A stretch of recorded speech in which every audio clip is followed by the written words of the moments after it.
It's the start, so I'll keep it to words of one syllable. Or less. What's the problem? So Les, what would you do with, can I put that there, so I'm in the way? What would you do with football hooligans and stuff, if you were saving Britain? Listen, it's just useful high spirits. We used to smash the place up when we were kids. You don't think it goes too far, or? Well, look, the Poms have always been bad losers, haven't they? You know? It's, Do you ever have that sort of trouble in Australia? well, we have. On the very rare occasions when we lose, there is a tendency in Australia to destroy everything in sight. But fortunately, defeat is not an Australian characteristic. Well, Margaret Thatcher was meeting ministers. Anyway, it was in Germany, for Christ's sake, wasn't it? Does it matter? Eh? Does it matter? Would you have any advice? By Christ, I think so. So far as I'm concerned, the war is still on. You know? What about unemployment? It may be controversial. Would you do anything about unemployment in Britain? Well, there are things that the unemployed could be doing. I'd give them, like they did in the Depression, I'm being serious now, I'd give them public works to do. But the unions probably wouldn't wear it, would they? You know? Have you employed There anyone is work.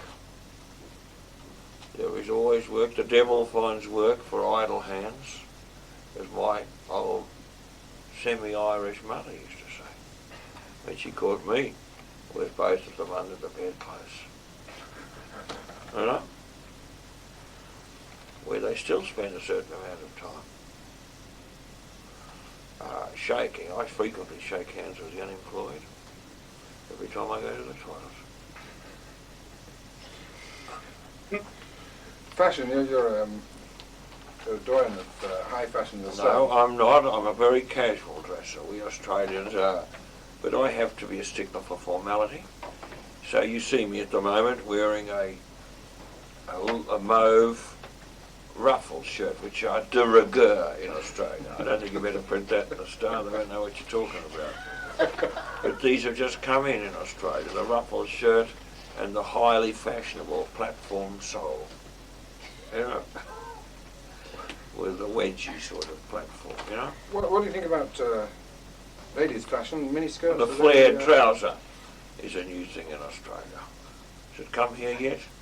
The slightly flared trouser. Ladies' fashions, women's clothes, are they dresses too short, long?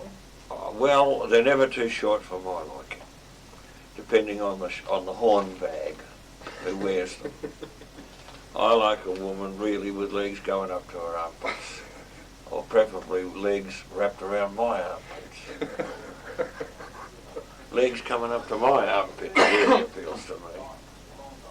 But I like a miniskirt on the right girl, but very often you get a Sheila with a couple of legs like an elephant, you know, who goes in for them. How are you doing? Do you want to make a... My wife, Lady Patterson, I think is best in conservative clothes. Very low hem and a very high neckline, preferably a neckline that comes over her head. She's no oil painting, but she's a wonderful woman, Lady Patterson. I wouldn't say a word against her. Are you right? Can we come back in a few minutes? Yes, certainly. Well, thank you very much. Football. Oh, look, it's a word the young people like to be called, you know. What about them? Young, what is it? Young? Upwardly mobile. Upwardly, listen, I've been upwardly mobile for years. Ever since, Could have been the original Yappy. I could have been the original Yappy because, you know, my upward mobility was always a problem, you know, particularly in shorts. And, you know, the women used to say, you're pretty, you know, I've only given you one kiss and you're upwardly mobile already. They wouldn't even, they just have to, what? Just say hello. One sniff of a woman and I'm upwardly mobile. You know? about Thatcher? Have you ever met Thatcher in your capacity as... Naturally, in my capacity as cultural attaché, she's formidable, she is. But there's nothing that I can't handle, there. I'll have to think about that. I'll pass on to the next one. Neil Kinnock? Neil, well, he's a lightweight. He's a lightweight is a compliment. Yeah, he's got more problems than a pregnant nun at the moment. So I feel a bit sorry for him, but he's a non-event. Right, you've spoken, read and spoken about Paul Hogan and Crocodile Dundee. He's a credit to Australia. He manages to show the Australian working man in a kind of classy sort of way. He stands for the intelligence and the vigour and the sexual prowess of the middle-aged to elderly Australian male. Do you feel that you stand for that too now? I do. No, they're the outdoor type, isn't he? The outdoor type, and as a great ambassador. That's what we want, because tourism is our last hope of survival in Australia. He likes a little drink, he likes a smoke, and he's not averse to the opposite sex. Have you ever spent an evening with him? Which is more than you can say about some actors. What? An evening?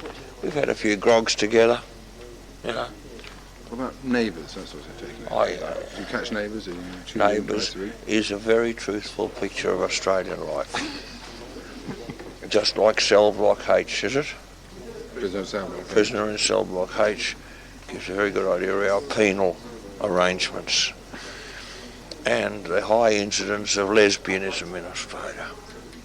It's taken off, lesbianism. Most women in Australia now are lesbians. Is this against their will? What? Is this against their will? I don't blame them. I'd be a lesbian if I was a woman. I would. Why? Well, it's not, nothing like a bite of the old hair pie, is there? Eh? What does Les Patterson make of the royal family over here? And in particular, Make of them? What do you think of them? I think of them. There's nothing I can make of them. But, well, they're friends of mine because of my diplomatic, although I'm a socialist. I naturally, being His Excellency Sir Les Patterson, I go to official functions there, and we hit it off well. She says to me, she says, at least you're not a wowser, like a lot of other Australian politicians. She says, she's actually a rough diamond. She says, you're a bit of a rough diamond, Les, but you're not a wowser. That's W-O-W-S-E-R, which means a kind of killjoy, mealy mouthed. What about Prince Edward going to the theatre? You're in the theatre at the moment. Well, I'm just in the same supporting the arts. I think it's a step in the right direction. I see they're cleaning up Andrew Lloyd Webber's theatre now. It's being scrubbed there, and I think that what else would he have done? As a man who spent his time in the arts. The arts is spelled Y-A-R-T-Z in Australia. In the we don't call it the arts, it's called the arts. What advice would you have for him in his career? Listen, I think, between you and me, in England, whereas there's not much future, what advice would I give him? I have to think about that. Start at the bottom and work his way up to the top. Start at the bottom and work your way to the top. Yes, it's not a bad motto. Privatisation. I sometimes, in the case of some Sheilas, I start at the top and work my way round to their bottom. I do. It's not necessarily a slow process either. What are you talking about? What did you say? I don't know. think she's clearing the material. I think in professional life you start at the top, bottom and work way up to the top, and in romantic life you start at the top with a woman, the reverse applies. What do you find you miss most about Australia, living in London? What can you get here? What you miss are, what do you miss about Australia living in London? Soap, yes. Getting into public transport, not being bowled over by the smell.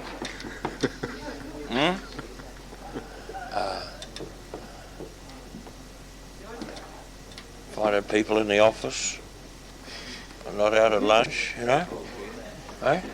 Cold beer. And above all, I think I miss hearing people saying what a wonderful place Australia is all the time. Is there any... You find that in Australia, and we have to say it in school. Just prevent people from stringing themselves up from the ceiling, you know, and cutting their throats. Schools is compulsory. You are living in the most wonderful country in the fucking world. Kids are taught to say every morning at school. And there's a high instance of suicide on associate. Is there no fear that doing this film that you can now become a heartthrob, a matinee idol? Oh yes, there's no question of that. You know, eat your heart out, Hogan, really. The public of the world, the cinema goers, have proved that they like the rugged, not conventionally good-looking man. But women go for this kind of person. For me, they like masculinity. You don't get it much. Can you combine both jobs? Look, they reckon there's a man in this country. Charles Dance, is that what his name is? For Christ's sake. Who else? Who are the other so-called heartthrobs? Jeremy Irons. Nice. Nigel Havers.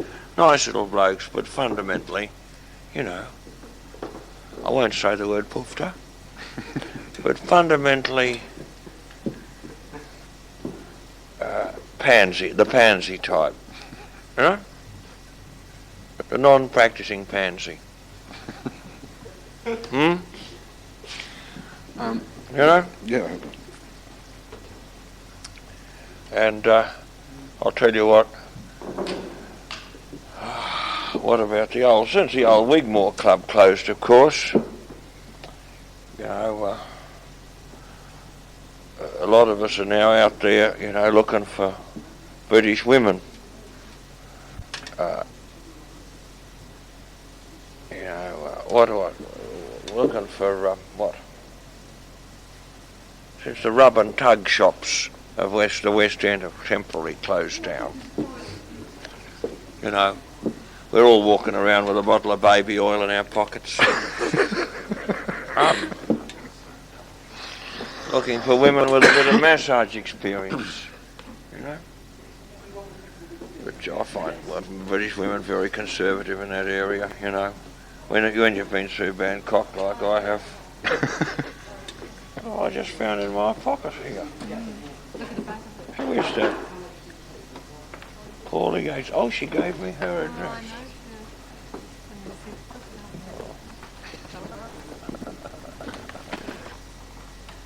But she had to have everything, you know, caravan, the whole works. You know, the whole stuff, you know, she insists on. Which one of you got paid most? Because she demands a very high fee. And this being... Listen, because it's a story of something that happened to me, I get the royalties on the book, you know. It's going to be a big book. It's going to be like Spy Catcher, this book. That is. It's a story. What did you make of Spy Catcher going on back in Australia? Did you have you read it? We had it under my arm at Maggie's. Borrowed my copy. I inadvertently, I visited her in Downing Street with this fucking book under my arm, and she sequestrated it. You know, to use a word of the minute, isn't it? Sequestrated. Yeah. A word very few star readers will have encountered. Oh, sorry. Back to Thatcher, have you thought any more about your feelings on Oh, I how haven't. you'd sum her up? I don't feel... She's one of the few women I've ever met who I have admired without feeling erotically inclined towards her. I've never felt like slipping her a length. It's unusual for me, you know, because I could root the hair on a barbershop floor. If she offered you a part in her government, which part would you like? Perhaps shag would be understood by your readers. I could shag the hair on a barbershop floor. I'm not fussy, you know. And it's not that she turns me off, she just doesn't turn me on. And I only judge a woman, you call me chauvinist if you will, by the extent to which she gives me the come on, you know. She turns me on, because I'm a sexual animal. More animal than sexual, some women have said. And I'm very gentle with women though, very, very gentle, because I've been well endowed. And what I generally do is lie down and I put a bit of chewing gum on the end of it. And I say very gently, climb on, I said, and when you start chewing, I'll stop pushing. And a woman said to me, an air hostess, she said, it was a very considerate, nice thing for me to say. She said, a man has never said that to me before. Or else I just stand there and I say, just walk slowly towards me. You know? But I like women and women like me. There's no two ways about it. If you were offered a part in the cabinet, which part would you like? The drinks cabinet. If that part was already taken? Oh, well. Listen, the culture's one of the things I like, because we've got more culture than a penicillin factory in Australia. And it's one of our best kept secrets, our artistic prowess. I mean this in a virile sense, you know what I mean? A whole lot of ballet dancers flouncing around. I mean, you know, the arts with a capital Y. And that's still my interest, and it enables me to drift about. It's a bit of a Cinderella portfolio. And it enables me, you know, to put the hard word on, the type of women you find in artistic circles, you know? Kind of free thinking type of a woman.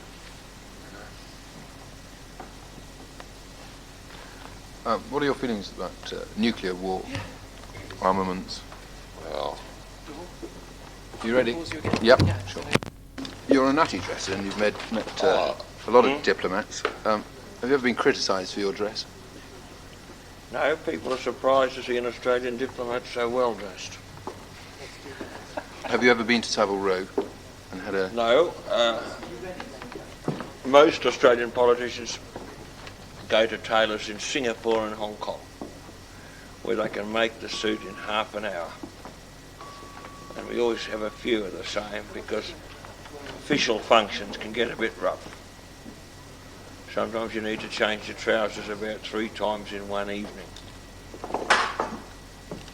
I'm also chairman of the Cheese Board, the Australian Cheese Board. So very often, you know, I'm at a sniffing somewhere, you know, as a cheese tasting is called. And that can be a bit of wear and tear on the suits then too, yes? What, have you ever been around the House of Commons? Yes, yes. What do you make of it? I can't remember, I'm mostly drunk when I go there. What on? Whiskey only? I'm a Scotsman, yes. Australian whiskey. Very, very good, much underrated. I don't think we've had that here. Australian whiskey. Yes, we've tried to push it. Never took off. Is it stronger? Yes, it is. All Australian beverages are stronger. We're very proud of our alcoholism figures in Australia, second to none in the world. In that field as in everywhere else, superlatives apply. What about your own... Suicide rates, book tourism. Child abuse is coming up nicely too. Thank you. Looking good. About your personal lifestyle, what sort of time, how early does your day start? Well, it sometimes doesn't stop. You know, I work sometimes a 24, 25, even a 26-hour day. And I don't need, like Churchill, I don't need a lot of sleep, you know. When I go to sleep, I think I'm missing something. Often my wife or a woman I'm with begs me for a few moments sleep. Isn't it time you fell asleep, as she says. But I say no, you know. I said, I'm really ready for another one. You know? What parts of Britain have you travelled around apart from London? Have you been up to the north of Britain? Have you been to Manchester or Liverpool? Oh, I've been up there, yes. What did you make of the north? Well, there's a nicer type of person there, a nice warm type of a person. In London there's stuffed church. You don't get a realistic idea of England from London. You know. Have you done the You'd tourist bit think of it was London? just a third world country in London. Go up north and you realise it's a fourth world country. Favourite foods? Have you, what would you prefer to tuck into when you're Food, cheese. I like a good Australian cheddar or a Tasmanian camembert. I think I've got some under my fingernails at the moment. Curries? Do you enjoy I like curries? a curry. Chinese? I like a curry late at night. I sometimes in the official limo I'll stop past a Chinese an Indian restaurant. I'll get something in one of those little foil top things, and I'll eat it with a plastic fork in the back of the government limo. You know? Yep. Because I don't believe in drinking on an empty stomach, or in the, you know, I mean, or you need blotting paper, and curry's great, you know. What about French cuisine? Do you like French cuisine? Or? I've got a touch of the tandoori tail at the moment. I think I had an Indian meal the other night. I don't remember. I never know until the next morning where I've been eating. But this morning I thought I must have had an Indian meal the other day. Do you tip the staff a lot at these restaurants? Or, You know, I just open the door. I've got the bathroom door. I'm doing that too. You know.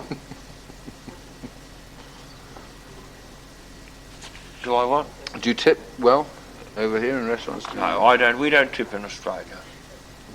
We earn a decent living, you know. We don't need to subsist on handouts. Ready when... We're not on the scrounge the whole time, you know. Thank you. Like the Poms are. Got the hand out like that the whole bloody time. Yes, sir. You know. Two more. What are they? First one is, would you like to follow in Edmund's footsteps and have your own chat show? I wouldn't mind, you know. It would be slightly different than the sort of chat shows you've had before if you did one, wouldn't it? Well, it'd be more serious and it'd be of a more of a cultural nature. Wouldn't be light entertainment. It'd be more the Channel 4 job, you know. Have you been approached by Channel 4 for it yet? They want me on that midnight show. What's it called? After Dark? Yeah. Are you going? Well, I think more than 2 people should be watching me, don't you? I do. And finally... How many star readers watch After Dark? Well, there are only 3 that have got television sets. They're gas as well. Ones with Gas TV sets. Gas TV sets. What message do you have for the British public's been called great? If you call them great British public, I don't know. Oh, it's a nice country. I couldn't knock England. It's been very good to me. It's taken me to its heart. I'm very popular here, as you probably know. You wouldn't be conducting this interview. The Poms like me. They know I call a spade a spade. And I've given a lot of people a new picture of Australia. They just thought of us as a bunch of rough diamonds, foul mouths perhaps even. And they see that we also have sensitivity and a keen appreciation too of of British women. I think that's, I mean, they're not getting it. A lot of them aren't getting it. You can see it in their faces, you know. And I think there's a big feeling abroad amongst the women folk of Britain that perhaps if they went out to Australia where there are blokes like me, they might, you know, be a bit more. So I can't quite think of an answer to that. Do you have any message for them? Oh, A message of hope, maybe? Hope for England? Well, I think so. I think things are looking up. Things are a bit brighter than they were. There's no two ways about that. But with this climate, I think it's uphill, frankly. It's always going to be uphill with a climate like this. Particularly when everything grinds to a halt when it snows or rains. You know, they've never got used to it. I think they reckon it's the island mentality, living on an island where you can't get fresh fish. That's funny, isn't it? Surrounded by fucking fish, and you can't get a fresh fish in this place. Well, you know, it's frozen or something. That's a mystery to me. But and no initiative. That's another thing you find here. back to football hooligans. Have you thought any more about those and what perhaps should be done with them? The army, I think. But too many people have probably said that. I think what you've got to do is not have football hooliganism, but have the best football hooliganism in the world. You know, make sure that the best, you know, send the best hooligans out there and reward them. Give the bloke a knighthood, you know. I think that's the answer. Because this is energy. This is just a way of expressing itself. And, you know, those crowds, for Christ's sake, you know. After all, when we bombed them cities in the war, we left a few things standing, didn't we? They're just going over to finish off the job. Thank you very much indeed. Not at all. The spirit of the RAF is still surviving, you know? Thank you. Very nice. And I'm the Anglophile. I am. I do. I like the English like me. It's a funny old love-hate relationship. But it works, you know, and I'm pushing back the foreskin of Anglo-Australian relations every day. Every morning when I wake up. You know? What was your happiest moment in Britain? Can you remember one? It was last night. And she had been a British Airways hostess, expelled for entertaining people in the toilet. She, quite undeserved. She'd only had one bloke in there. And she's a very nice type of girl. She'd bend over backwards to please you. Did she bend over backwards to please you? She did. She's very, very nice. And we would not say British Airways because I'm hoping to put the hard word on them for a ticket. We'd just say an air hostess. Right, okay. But, you know, little things like that make me happy. What about things like Dallas and Dynasty? Do you ever watch those? Yes, I do. I enjoy them. A man like me has to unwind. I can't watch quality stuff the whole time, like Neighbours and Prisoner in Cell Block H and Country Doctor. We get the young doctors. Neighbours, well. you know, young doctors. I have to watch them all as part of my job to monitor the standard. Have you ever been offered a cameo part in one of those? Yes, series? I've been offered a part of a urologist in one of them, in the Doctor. What about as one of the... And also as often a part as examining the women. Is that in Prison of Cell In Block the H? prisoner, yes, a gynecologist in Cell Block H. I was offered that part, and unfortunately, at the rehearsal, I must have blotted my copybook. You know?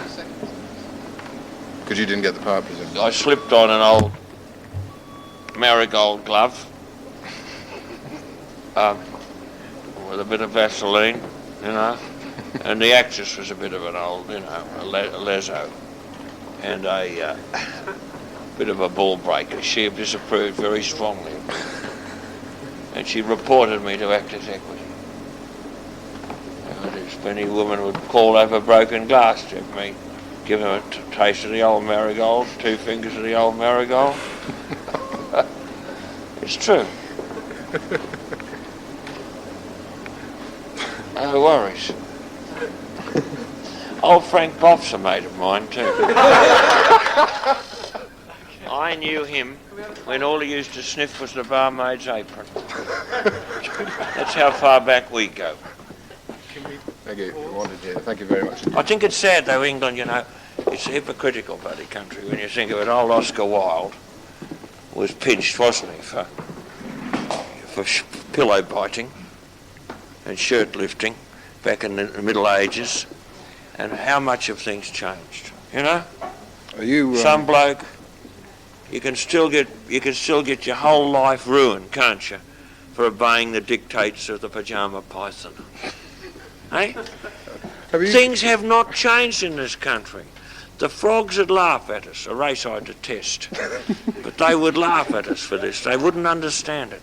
Some bloke gets his whole life fucked up just because the one-eyed trouser snake tells him to do something one night, you know? Hypocrisy it is. Comment for me, I'm coming in dirty bastard. But that's another matter.